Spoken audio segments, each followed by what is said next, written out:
So we have a few people that we've invited up, but we have the empty seat like we did yesterday as well. People like having a bit of space for me, so it works for a couple of reasons. So the first person we'd like to invite up, makes a lot of sense, would be our national president, Kim Peters. Come join us up front here. Yeah. We also have one of our individuals that's now claiming a full kin pension. That would be our past national director, Brenda Dooley. Please come forward. And a lot of perks, in case you're wondering. A lot of perks with the pension from kin, in case you're wondering. And then last but not least, we have our, really, I say incoming governor, but our vice governor, incoming governor, Terry James. Please come up and join us.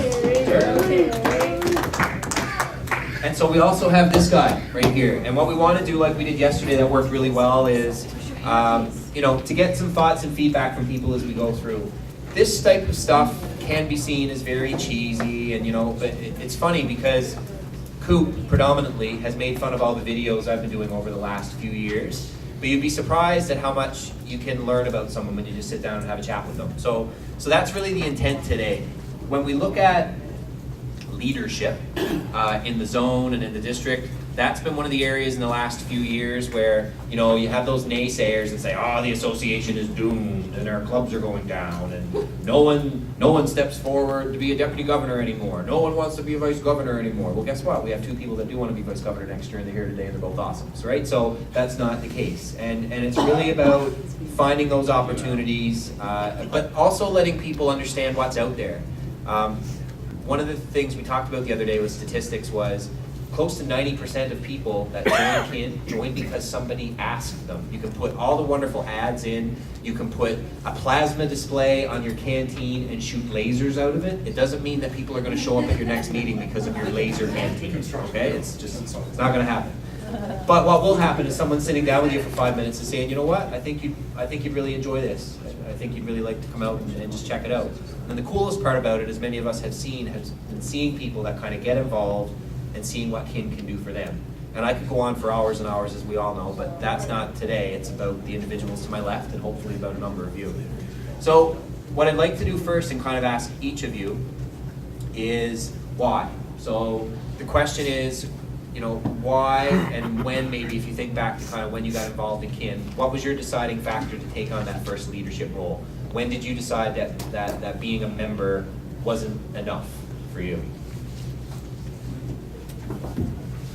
Gosh. So my experience was a little bit different, I think, than most other people in kin.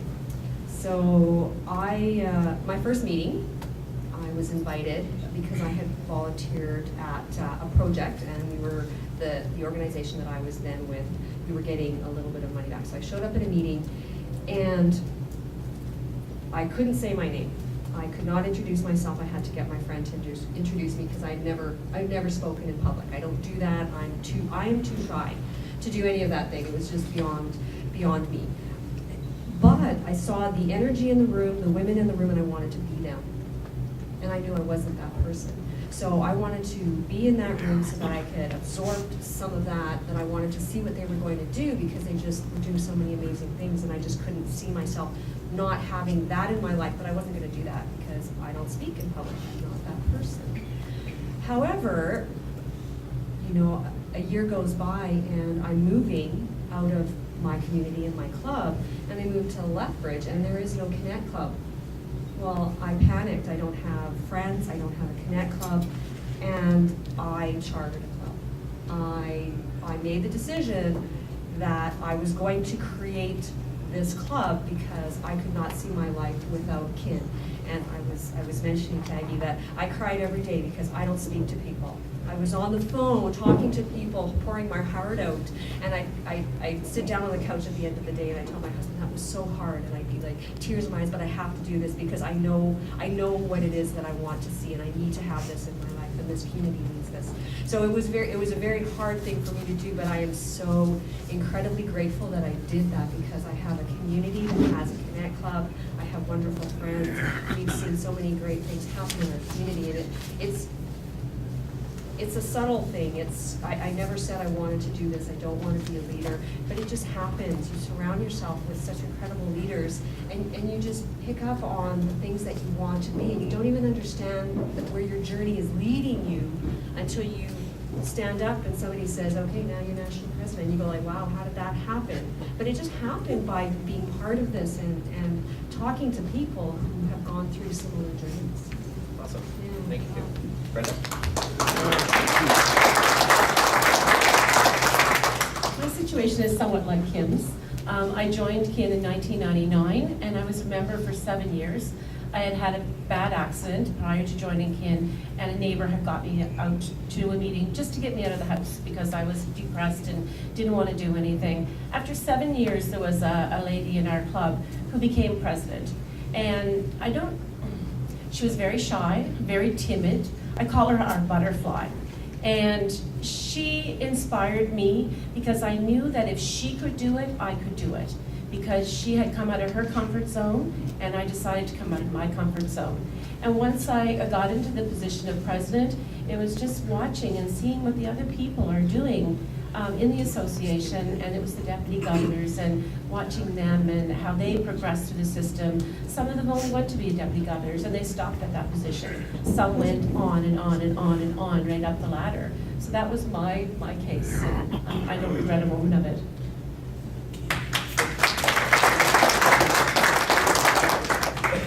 The reason why I am moving up to the ranks, I guess, because that's what you're looking for, is the leadership and whatnot. I would have to blame it on Brenda. It's pure and simple peer pressure. She was constantly harassing me about it. Hold on. I get a high five, right? No, for me, I was a quiet individual, and anybody that can remember me at the conventions, which I haven't missed one since I joined Kin in 2005. I was a quiet individual that, well, I hate dancing, so let's forget about that part, but I was quiet sitting around these tables, and I was absorbing information, and I got to a point where things started to bother me, because why aren't these people paying attention, or how do they just let that kind of slide through without question, that sort of thing. It bothered me, so therefore I started paying more and more attention, and then I got to a point where I said, okay, I had to do something. I had to step outside of the club, and so I did. I went for deputy governor, and I've enjoyed those 4 years as deputy governor. It's the best 4 years of my Kin career, we'll say. And Brenda, honest to God, Brenda has asked me on numerous occasions, amongst with others, to go for governor, and I finally decided that the time was right.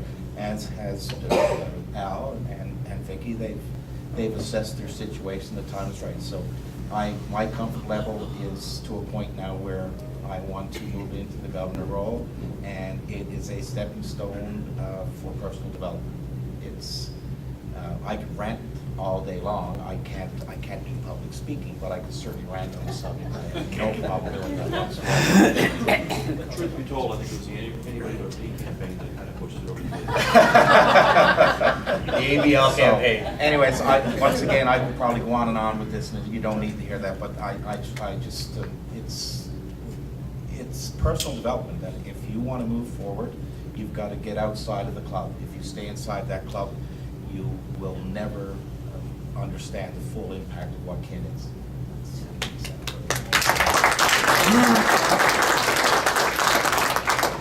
The Anybody But Lee campaign, yeah. If all it took was me to run for 2 years to make all this happen, and I'm very happy I did it, if for no other reason. One of the things I remember when district convention was held in Fredericton in 2008, 2008, Jen and I had just moved there from Corner Brook, or just prior to moving there, actually. So anyway, when we were there, Leona Thorgood was president. Hi, Leona.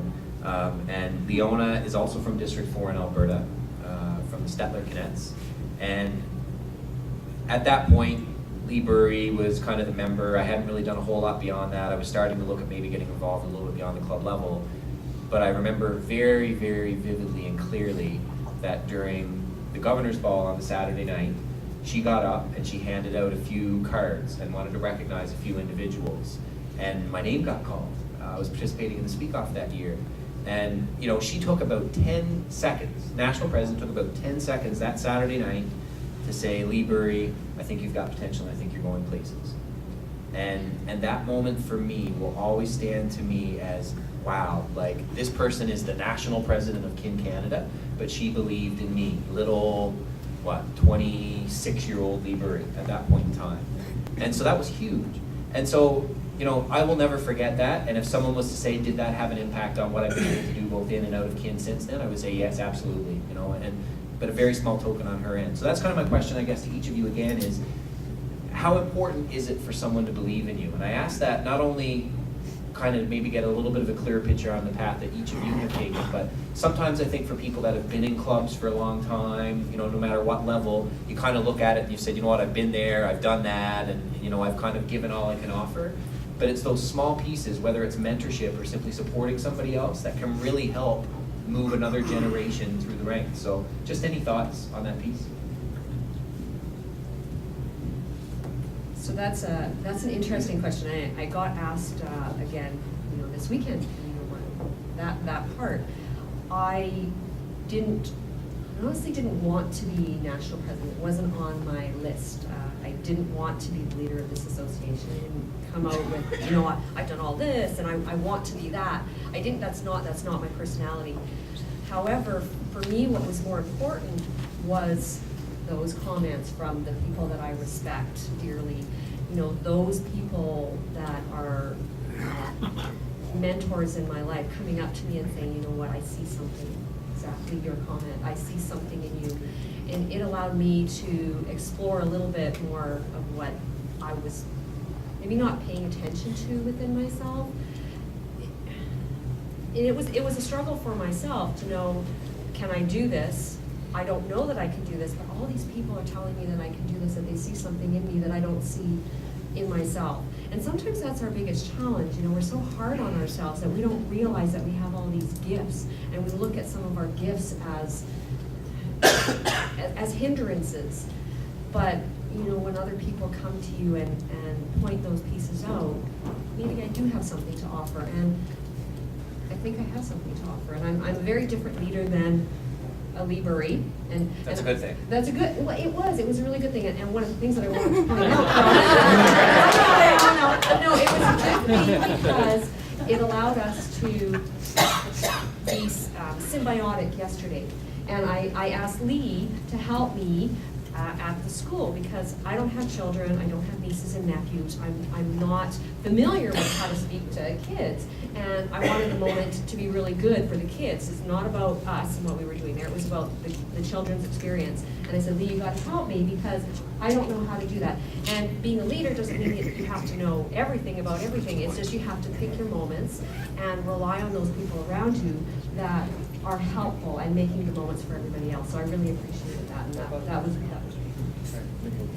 Awesome. Thank you. Brenda.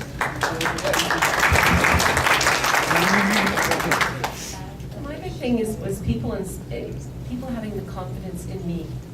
And that was huge as I went through the ranks and started as president, deputy governor, right straight up.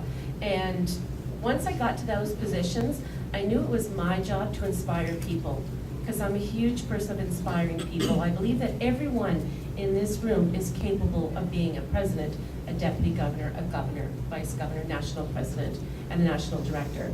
And it's important. You just have to watch the people that are around you and pick a mentor, because to me that was huge. My mentor was Barb York. And whenever she would tell me something, I would say, okay, I'll do that, I'll do that. No crying in baseball. But I also had another mentor who was Jackie Hiltz. And Jackie Hiltz was also a person that I watched going up through the ranks. So what they would say to me was very important, and what I say to people is very important, because when I approach you and say, I think you have the qualities to be a deputy governor or governor, I'm serious. I'm not just telling you because I want to fulfill a position, I'm telling you because I believe in you.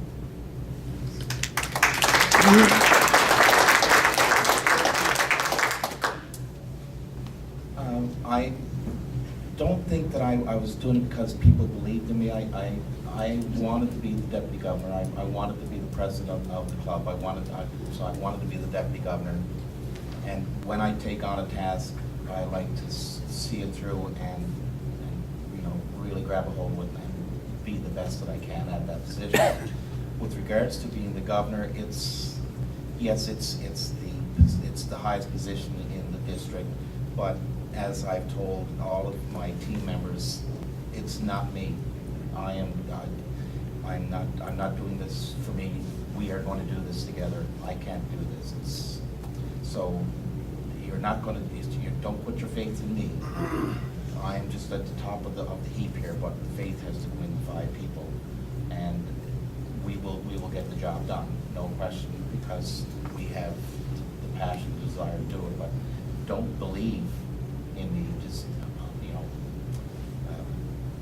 know that I'm going to do it, not because you believe in me. I'm going to do it because it's what I want to do.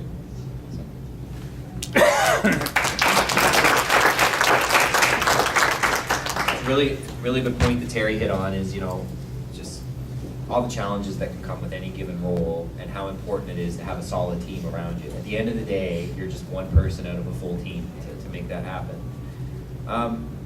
Just by a show of hands around the room, next 5 years, and I promise we won't automatically pick you or anything, but next 5 years, how many of you would be interested in taking on another leadership role beyond the club level? Just by show of hands. Next 5 years, maybe a different type of role. So we've got about a third of the room for people watching at home that are interested in saying, you know what, next 5 years, somewhere in I'm probably, but we wouldn't know that. If I didn't ask that question today, there's probably a lot of people that we would say, oh, I didn't know. Like, really? Jason Andrews would be interested? Oh, I should be interested. I don't know about that. So, yeah, does Vicky know? Yeah, anyway, sorry, marital infighting. But when you look at it from the other side of the coin, a part of the responsibility as a leader is to kind of step up and do the job. But kind of to Terry's point, in each of your roles, whether it's national president with the board of directors or national director Brenda with the team, looking at it kind of from, there's still that representation from the district standpoint. Terry, looking at all of Atlantic Canada, making sure that we succeed there. How do you support the team? And how important is that part of your role? Not just to be here, because one of my biggest pet peeves with people that take on leadership positions, and there's not many of them, but there are some that do it just to simply get the chain, or do it to get their name on the wall. How important is it to be there, to simply be that part of the team, and how much of your effort is kind of consumed or dedicated to making sure that the team succeeds? All of the effort goes into team, because it's not about this role. It's about everybody participating to their fullest, and for my role is to pull that out of people, and that's kind of a role that I really like.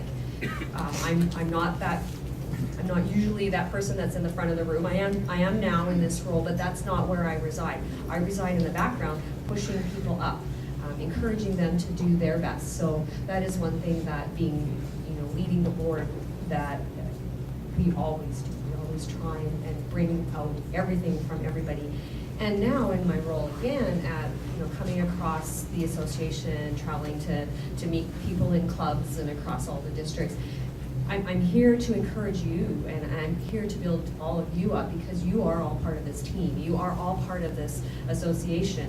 And we talk about accountability in some of these groups, and the word keeps coming up. We're all accountable to each other. I'm accountable to you to be the best at what I can do, creating that atmosphere within the board to do the things that this association needs in order to succeed. And you guys are all accountable as well to each other, and to the people here, to make sure that we understand what you need. Team, always. Brenda? Together, everyone achieves more.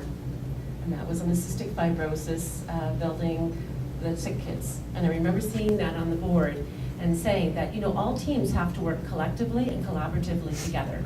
And we all have to support each other and boost each other up. And that was a huge thing for me. My position on this group as the governor, my position will be the glue, I guess. What will happen is processes. There will be an agenda coming down from national. That sheet we fill out at the beginning of the year, which sets out our goals for the year. there will be goals for each individual member of the team, and we will all take those tasks, we'll take them, we'll do them. But I will be the glue, I will be the enforcer, if you wish, that, Al, this is what you have to do, and you come back to me on a regular basis and let me know this is what you got done. I have my own things to do, I'm sure I will fulfill them, but there has to be a gel, there has to be a glue, and I will be that person.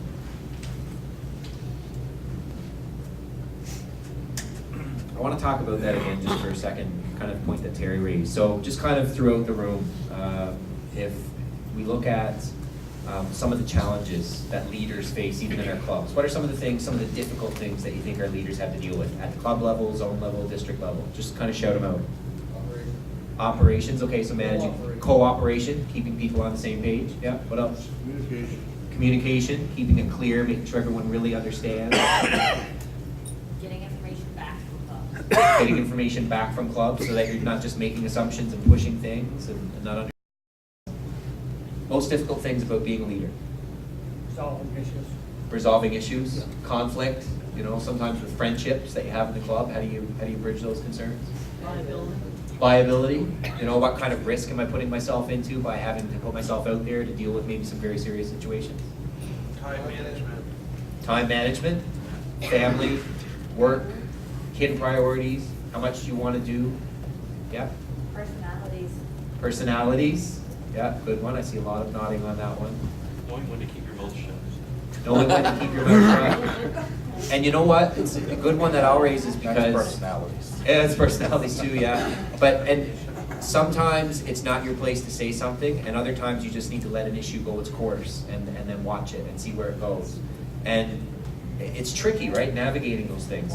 And so we're almost out of time, so I've got 2 more questions and then we'll wrap it up. First one is, how, as a leader, when you're in those difficult situations that are very negative, that are very draining mentally, if nothing else, how do you deal with that? And how are you able to get up the next day or head into the next week and say, you know what, we're good, we can turn this around, new day, stay focused on the finish line? That's kind of a trick question. I get harassed on the board all the time, actually, from my peers. What's up with that? Anyway, so they harass me because I always look at things from the positive. I very, very rarely choose to look at things from the negative. There is always an opportunity that comes from every challenge. Every comment that's negative means that there's an opportunity at the other end of it. So that never bothers me. I always sleep well at night. It's always going to be better the next day because I choose to look at it that way. And I choose my course of action and the comments and the discussions that we have to roll around the positive as opposed to dealing with the negative. Where do we want to go? Let's get there. I personally decided years ago not to take things personally. Just because someone says something doesn't mean that they're directing it at you personally. It could be that they're frustrated at home, they have a situation that they're dealing with at work, and you don't know what that situation is. So sometimes maybe it's just pulling them out of that situation, that group of people, and talking to them on a sidebar and saying, okay, what's going on in your life? What is wrong? Why are you so emotional? Why are you so upset? Why are you so down? And maybe boosting them back up and bringing it into a positive situation again. I haven't been in a leader role to have that challenge. As a deputy governor, it's been pretty smooth sailing. I haven't had any conflicts that I can think of. I take everything personally. Just saying. Well, it's true. I take everything to heart. I have a very soft heart that it gets gnawed at quite a bit. Everything bugs out of me. And I know from work, with regards to dealing with conflicts or getting around situations, for me, it's how do I say that? Plead ignorance and beg forgiveness and hope that everything works out.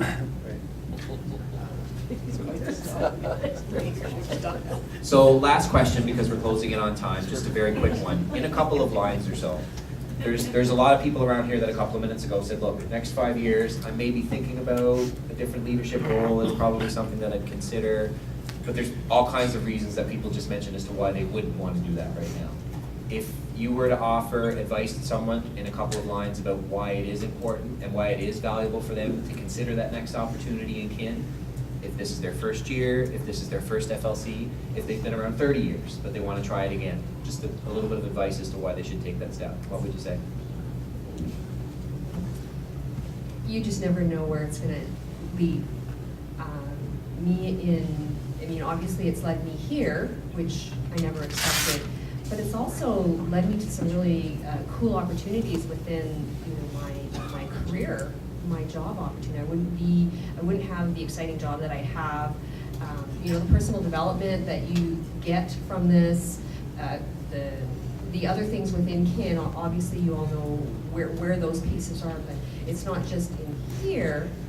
It's also out there that you have the opportunity to excel and use all the tools that you're gaining by stepping into leadership roles in here. You're in a safe environment. We're here to support you all, so you use that.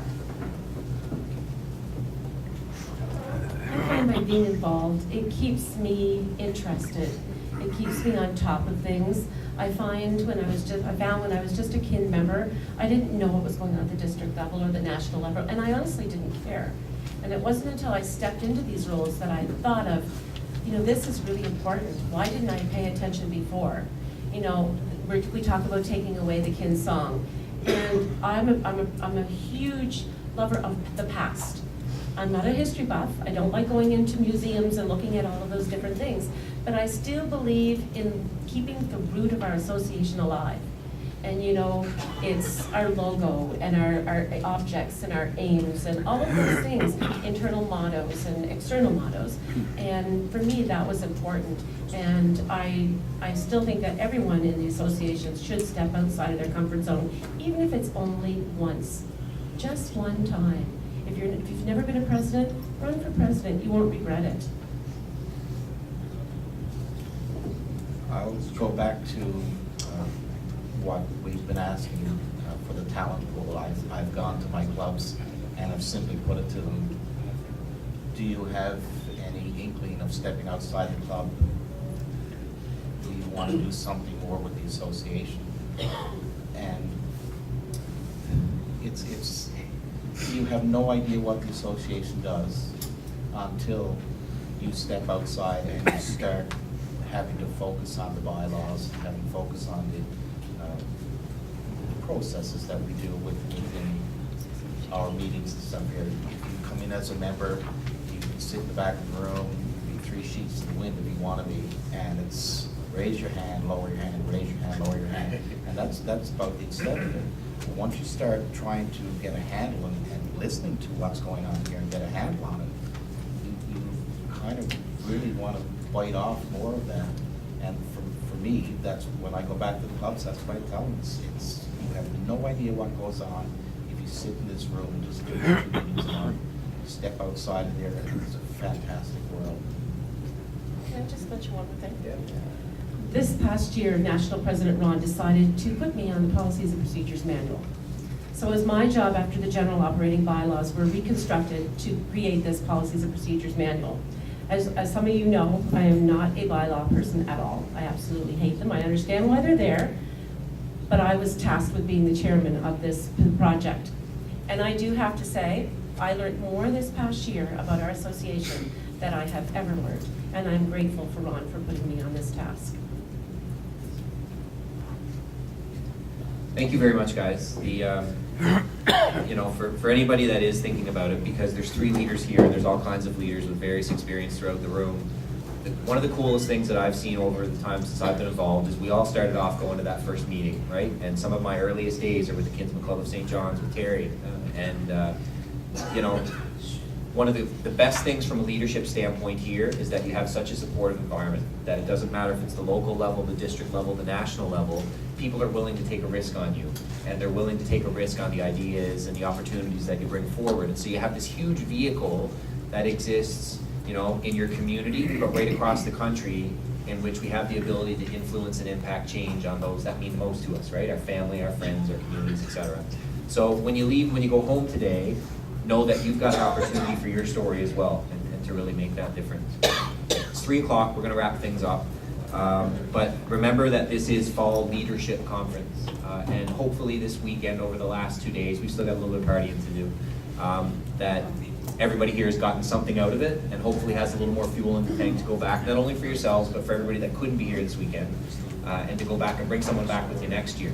Out of all the events that I partake in on an annual basis, I like FLC the most, because you really do, the learn, grow, make friends, have fun. I think that this truly represents the spirit of it, and you know, we'll give them another pat on the back tonight, but the girls here at Goose Happy Valley, to have Kim come out here and say, this is who we are in District 7, I feel very proud walking away from this weekend to say, yes, Kim, this is who we are in District 7, and it's a really good depiction of what we've done. So any closing comments before we wrap up? If there's not, we'll have a few more logistical things just before we send everyone out from Tammy in the corner there. But thank you all so much for participating as much as you did, and for really taking the time this weekend to be here. We've really enjoyed it, and hopefully you guys have had a blast too. Tammy?